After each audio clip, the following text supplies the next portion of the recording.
तो आज मैं एक कहानी लेकर के आया हूँ। इस कहानी का शीर्षक है एकलव्य की कहानी। इस कहानी से यह ज्ञात होता है कि कैसे अभ्यास के द्वारा हम अपने किसी भी कार्य को सजगता और सुगम बना सकते हैं।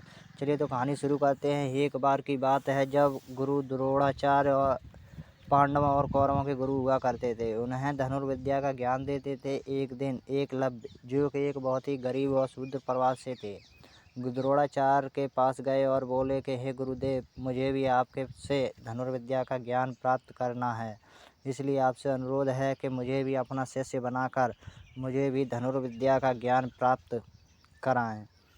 किंतु द्रोणाचार्य ने एकलव्य को अपनी सारी व्यवस्था बताई और कहा कि वे किसी और से शिक्षा प्राप्त कर लें।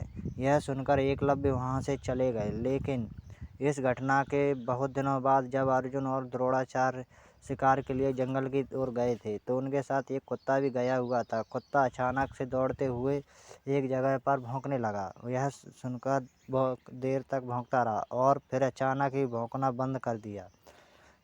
अर्जुन और गुरुदेव को यह कुछ बहुत ही अजीब लगा और वे उस स्थान की ओर बढ़ गए जहाँ से कुत्ते के भौंकने की आवाज़ आ रही थी।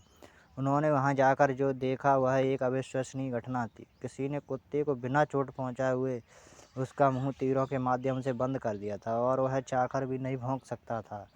लेकिन यह सब देखकर गुरु द्रोणाचार्य चौंक गए और सोचने लगे कि कुशलता से तीर चलाने का ज्ञान तो मैंने सिर्फ अपने प्रिय शिष्य अर्जुन को भी नहीं दिया था, और न ही ऐसे भेदने वाला ज्ञान मेरे अलावा यहाँ पर कोई और भी अविश्वसनीय घटना घटी कैसे। तभी सामने से एकलव्य अपने हाथ में तीर कमान पकड़कर आ रहा था। तो यह सब देखकर गुरुदेव और भी चौंक गए।